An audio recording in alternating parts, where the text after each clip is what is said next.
देखिए, अभी आदरणीय बहन जी की तरफ से ये मैसेज आया है कि और आप लोगों के माध्यम से ये मैं सबको बताना चाहूँगा कि बहुजन समाज पार्टी का झंडा 21 मार्च को 21 तारीख को 21 अगस्त को इसमें पार्टिसिपेट करेगा, झंडा लहराएगा। पर आप लोगों से जिसमें उन्होंने ये पावर राज्य सरकार को दे दी कि भाई जिस जाति को वो रिजर्वेशन को SC/ST जाति को रिजर्वेशन देना चाहें वो दे सकती है और जिसको हटाना चाहे हटा सकती है। इसमें और भी कई जजमेंट पास हुए हैं। इस जजमेंट के तहत बहुत सारे रूल्स पास किए गए हैं, परंतु सबसे इम्पोर्टेंट जो मुद्दा है वो हमारे जितने भी SC/ST समाज में से जातियां हैं उनको रिजर्वेशन का फ़ायदा देना और छीनने का है। देखिए, यहाँ पर जितने भी हमारे मीडिया बंधु हैं, हमारे साथी हैं, सब बहुजन मीडिया के सदस्य हैं। तो आप लोगों के माध्यम से मैं बताना चाहूँगा कि दिल्ली में पिछले कुछ समय से जो भी कमियां रही हैं हम उसको आइडेंटिफाई कर रहे हैं। हमारे यहाँ विधानसभा में जो सेक्टर और बूथ स्तर का काम अभी कमज़ोर पड़ा हुआ है उसको हम उस स्तर पे हम अपने लोगों को जोड़ने की कोशिश कर रहे हैं। मीटिंग अभी ये पहली है जो अभी आने वाले समय में अगले 2-4 महीनों में हर दूसरे हफ्ते मेरा यहीं पे रहेगा। कई मीटिंगें मेरी लाइंड अप हैं, तो मैं कोशिश कर रहा हूं कि जितने भी हमारे विधानसभा सेक्टर और बूथ लेवल की कमेटी के लोग हैं और उनकी जो मीटिंगें लग रही हैं वो मैं खुद पर्सनली लूँगा, ताकि यहाँ पर दिल्ली में जो हमारा जनाधार एक समय पे हुआ करता था उसको दोबारा से हम बना सकें। जी, सबसे ज्वलंत मुद्दा जो है जी SC/ST आरक्षण को वर्गीकरण को लेकर है। हाँ जी, उस पर आपका क्या स्टैंड है? देखिए, मैं हरियाणा में अभी जहाँ इलेक्शन चल रहे हैं वहाँ पे ये बहुत स्पष्ट तरीके से बताता आया हूँ और यहाँ पे भी आपके माध्यम से दोहराना चाहूँगा कि ये जो सब कास्ट कैटेगराइजेशन का जो मुद्दा है जिसपे ऑनरेबल सुप्रीम कोर्ट ने अपना जजमेंट दिया, जिसमें उन्होंने ये पावर राज्य सरकार को दे दी कि भाई जिस जाति को वो रिजर्वेशन को SC/ST जाति को रिजर्वेशन देना चाहें वो दे सकती है और जिसको हटाना चाहे हटा सकती है। इसमें और भी कई जजमेंट पास हुए हैं। इस जजमेंट के तहत बहुत सारे रूल्स पास किए गए हैं, परंतु सबसे इम्पोर्टेंट जो मुद्दा है वो हमारे जितने भी SC/ST समाज में से जातियां हैं उनको रिजर्वेशन का फ़ायदा देना और छीनने का है। ये जो जजमेंट पास हुआ है इससे हमारे SC समाज को और ST समाज को बांटने का काम किया जा रहा है। ये अधिकार किसी भी राज्य सरकार को नहीं होना चाहिए कि वो रिजर्वेशन का हक जो है किसी भी SC या ST जाति से छीन सके और दे सके। ये सिर्फ और सिर्फ अधिकार राष्ट्रपति जी को है और पार्लियामेंट को है।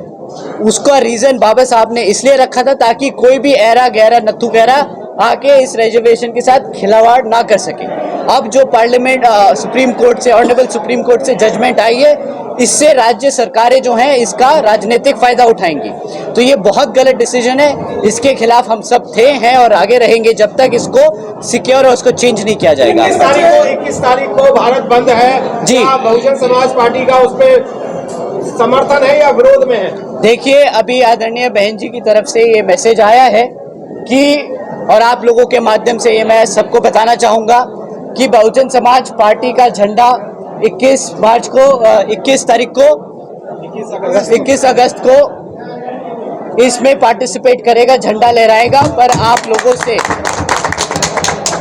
लोगों के माध्यम से मैं अपने सभी समर्थकों को, पार्टी के सदस्यों को बताना चाहूँगा कि बहन जी ने ये दरख्वास्त रखी है और बताया है हम सबको कि बिना तोड़फोड़ किए, बिना किसी को परेशान या नुकसान किए आप लोग शांतिपूर्वक से इसमें हिस्सा लेंगे, अपना झंडा दिखाएंगे, ज्ञापन देंगे और वापस आएंगे।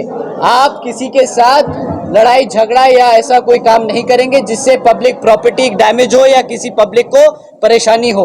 हम यहाँ पे बाबा साहब के संविधान को, यहाँ के लॉ एंड ऑर्डर को पूरा मानते हैं। अपने तौर तरीके से इस चीज़ को हम एग्जीक्यूट करेंगे। आकाश जी, एक सवाल और है कि आरक्षण के जो 21 अगस्त को भारत बंद हो रहा है जी, इसमें वाल्मीकि समाज ने ये कहा है कि अगर भारत बंद अगर करते हो तो हम लाठी लेकर के उनको मारने का काम करेंगे। उनके लिए क्या कहेंगे आप? देखिए, ये पहली निशानी है, ये पहला एविडेंस है कि जब आप इस ऐसी चीज़ों के साथ छेड़खानी करते हैं तो कैसा ये समाज आपस में ही लड़ता झगड़ता है। हमें इसी चीज का डर था और ये आप लोगों के सामने है। ये सबसे पहले वाल्मीकि समाज के साथ ऐसा किया जा रहा है, भड़काया जा रहा है। हम जानते हैं हमारे बहुत सारे सदस्य हैं जो बहुजन समाज पार्टी में वाल्मीकि समाज से आते हैं, वो इसके एकदम पक्ष में हैं, वो इसके खिलाफ नहीं है। पर कुछ गलत लोग हैं जो उस समाज का नाम बदनाम करने का काम कर रहे हैं और ऐसी हरकतें कर रहे हैं। तो हम चाहेंगे कि अब हम अपने वाल्मीकि समाज के सभी भाइयों बहनों से और बड़े से बुजुर्गों से दरख्वास्त करेंगे कि इस चीज पे आप ऐसी प्रतिक्रिया ना करें। पार्टी के साथ सब खड़े हैं, हम चाहेंगे आप भी हमारे साथ खड़े हो। जी, बहन जी ने कई बार कहा है कि हम युवाओं को पार्टी के अंदर जी जगह दे रहे हैं। जी, महिलाओं की संख्या कम है, राज्यसभा लोकसभा में तो लड़ रही है। हाँ जी। साथ ही साथ बहुजन समाज पार्टी से भी वो कह रही है कि हमको भागीदारी कम मिल रही है, अच्छा। खासकर युवतियाँ। देखिए, अगर यंगर साइड में अगर हम यूथ की बात करें तो हमारी विधानसभा कमेटी में हमारी एक सदस्य हैं, वो इधर खड़ी हैं। इधर आइए मैम, इधर आओ, इधर आओ ना। आइए आइए आइए मैम, आइए। देखिए, ऐसा हो सकता है कि हमने कहीं कमियां रह गई हो, पार्टी बहुत बड़ी है तो कहीं कहीं कमी रह गई हो, बट जहां जहां हमारी नज़र है, जहां जहां हम मेहनत कर रहे हैं, हम कोशिश कर रहे हैं कि हम विमेन को, लेडीज़ को उतना ही यहाँ पे पार्टिसिपेशन में इनकरेज करें, क्योंकि हम सबकी नेता तो खुद एक लेडी हैं, देवी हैं हमारी, तो हम कैसे लेडीज का पार्टिसिपेशन कम कर सकते हैं? ऐसे तो सवाल ही नहीं हो सकता। आकाश जी, अभी आपने ये कहा था कि पार्टी से जुड़ने के लिए पार्टी से जुड़े और जिसको भी बात करनी है मुझसे आकर के भी बात कर सकता है जी। पर आपके जो दिल्ली प्रदेश के लोग हैं वो आपसे मिलने नहीं देंगे, तो उसका क्या समाधान है कि आपसे मिल सके? देखिए सर, आपने तो पहले ही बोल दिया मिलने नहीं देंगे, पहले ही मन बना लिया। ऐसा नहीं है कि कोई मिलने नहीं देगा। मैं खुद पार्टी ऑफिस में अवेलेबल रहूंगा, करोल बाग का हमारा दफ्तर है, मैं वहीं बैठूंगा, वहीं पे जिसको मन करे आके मिल सकता है। मैं अपना ट्वीट भी कर दूंगा जब जब मैं करोल बाग ऑफिस में रहूंगा, तो हमारे सभी दोस्तों भाइयों और जो सोशल मीडिया पे उनको पता चल जाएगा कब मैं कहाँ हूँगा। गाजियाबाद में एक इलेक्शन होने वाला है, उसकी बीएसपी की कोई भी तैयारी नहीं है उपचुनाव में। देखिए सर, देखिए यूपी का मामला है, वो वहाँ पे लोकल कमेटी और जो वहाँ पे हमारे पत्रकारी लोग हैं वो देख रहे हैं। मुझे पूरा भरोसा है कि वो वहाँ पे अच्छे से तैयारी कर रहे हैं। अगर कुछ कमी पेशी रह गई होगी तो हम श्योर आपके माध्यम से उन्हें वो मैसेज मिल जाएगा। सर, 2024 के लोकसभा चुनाव में 2 नेता आए थे कि बाबा साहब का संविधान बचाएंगे, आरक्षण बचाएंगे, लेकिन जब सदन में पहुंचे तो वहाँ शिव जी की फोटो दिखा रहे थे। पुरानी संसद से बाबा साहब की तस्वीर हटा दी गई। क्या वो संविधान बचा पाए? क्या कहना चाहोगे इसमें? मैं क्या कहूँगा, आप ही ने खुद अपने सवाल में जवाब दे दिया। नहीं, संविधान बचा सर? कौन सा संविधान बचा? कहाँ बचाने की कोशिश कर रहे हैं? वो तो खुद हमारे संविधान के खिलाफ है।